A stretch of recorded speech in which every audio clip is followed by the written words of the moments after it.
Hello and welcome to the finals and third place matches in the FIDE World Cup 2025. So this tournament will end either tomorrow, depending on how this game between Javokhir Sindarov and Wei Yi will end, or it will end on Wednesday because we would have tie breaks. So the first game, Javokhir is playing with white pieces, Wei Yi with black. Once again, we had better defense on the board. Nothing really was happening until this very moment. So Javokhir plays queen f3, and now Wei Yi decided to take the pawn on b2. And now, according to the computer, the best move is to play bishop c5 and attack the rook. But Javokhir goes to rook b1, which looks very logical. You're attacking the bishop. If bishop goes back, you take the bishop on b5. But now after queen takes d3, the point is if queen d3, bishop d3, which happened in the game, you take on b2, take on e4, and now black have slight advantage.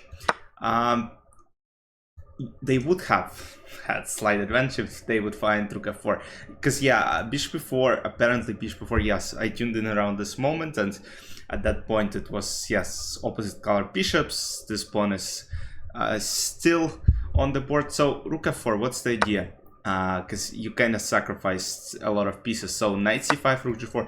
But I think, like, you know, when you play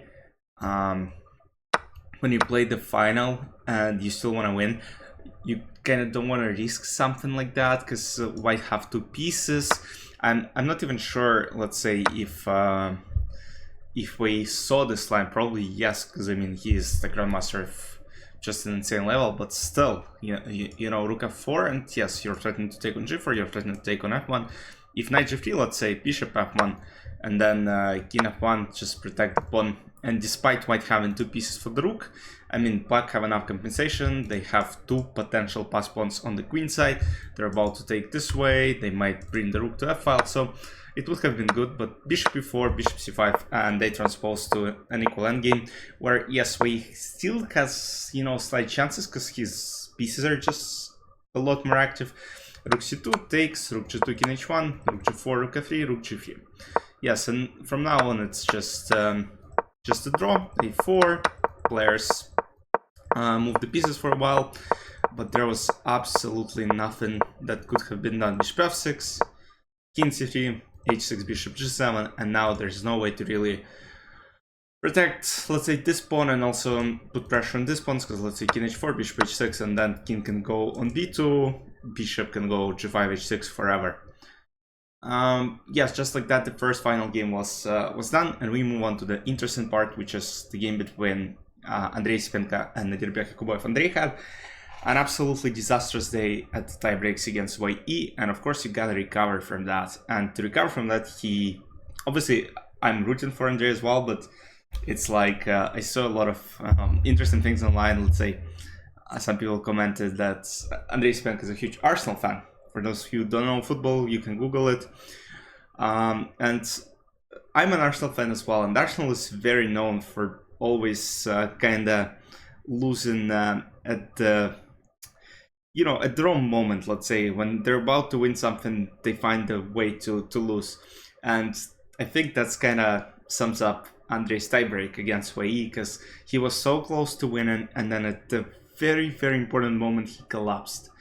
And yes, I mean, I saw some of the comments, and also Arsenal is known for being fourth for a long time in the Premier League, so, you know, I don't want Andrey to be fourth in this World Cup, because he missed so many chances to qualify for the candidates before this cycle. I think in the last cycle he missed, like, in the Grand Swiss by like a little margin, and then yeah, just very painful for him sometimes. Okay, 4-9 Sicilian.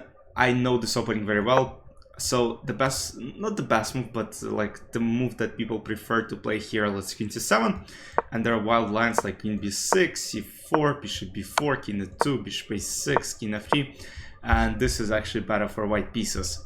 So that's like the wildest theory you can actually see.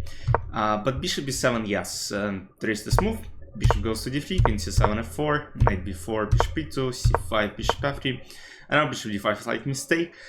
To me, it's a bit surprising, because if you look at the clock, 1 hour 2 minutes, and Andrey has 1 hour 30 minutes. So what's surprising to me is probably Andrey played something here that Yes, probably bishop d3, because c4 is main move, but bishop d3 is more like, you know, get off the prep. Queen c7, f4, knight b4, bishop e2, c5, bishop 3, and now bishop d5. He spent 13 minutes on move bishop d5, which appears to be a mistake, but not a huge mistake, so it's not a big deal. So c3, knight goes back, and now bishop e3. So computer says knight d6 was apparently best, but again, like, you gotta convince me that it actually works. Let's say knight d6, bishop d6, takes d6, bishop f3, and what computer suggests is just to take on f3, and the pawn on d6 is just insanely strong. But to me, it's not so clear, like, what's the advantage of me having this pawn on d6, because potentially just a weakness. Let's say c4, knight comes to d5, and this pawn actually is a huge target for black. So I'm not that sure, and Andrey decided to go for bishop e3. He tries to put pressure on c5. Castle, knight g3, takes, d5, takes, bishop d6, and now f5. So I was looking at this position at this very moment. Computer said knight e4 and kind of put pressure on this pawn, but let's say knight e4, there's even bishop e7, and you can't really take the pawn on c5, because then takes, knight e5. And there is no good way to protect this bishop, because let's say king f3, you play knight g4, and now king d4, you play rook d8, and I mean, black have a lot of compensation. So now the best move is queen b4, but once again, you can just maybe start chasing the queen again. So that wasn't the way to play. f5, takes, and they transpose to an endgame, where I think, yes, white have a better structure, but again, with right play, of course, it's subjectively a draw. Knight d5, knight d3, takes, rook d1 taking an open file. So the idea here is that rook d8 cannot really be played due to takes, and bishop a7, and white wins the game. So instead, rook b8 is played, rook d6, knight f5, rook e6, knight g4, bishop c1. At this moment, I thought the game would end in a draw, because the knight is active. I mean, black can try to potentially repeat the position, king f7, rook e2, this, king e1, and from now on, so knight e5 was a mistake. Computer says king f6 is best, and I'm actually wondering what happens after the same b3 move, takes, oh, and double attack. So because after knight e5, b3, so this double attack no longer works, because now let's say rook d3, rook e5. So, and if knight d3, I assume king d1 can be played, yes. And knight f4, discover check, looks like this wins a rook, but no, rook d2 is enough. And let's say takes, knight g2, knight is basically trapped, so no way to defend it. So this, king d1, h5 was played, bishop d2, rook a5, bishop e3, a6 takes, and now Andrey is up a couple of pawns, and after king c2, rook g3, bishop e3, it turns out that the knight is trapped, because let's say knight cannot go to c5 due to bishop c5, knight f4 cannot go, knight f2 cannot go, knight d1 cannot go, knight c1 cannot go, knight b2 cannot go, knight b4 cannot go, and knight e5 is the only move where it can go and it doesn't necessarily lose on the spot. But after bishop f4, it turns out double attack, this way, and white wins the game. And just like that, Andrey recovers from yesterday, and he is just one draw away from the candidate spot clinch. So, you know, I just wish him just, you know, keep his nerves tomorrow, because he's playing with black. I mean, Nodirbek with white might be dangerous, so I mean, he has a great chance, but let's see what happens. I mean, those are very, very strong two players, so hope you enjoyed. I'll see you in the, not the final recap, but let's say preliminary recap tomorrow morning, maybe afternoon. And yes, enjoy your day. Bye bye.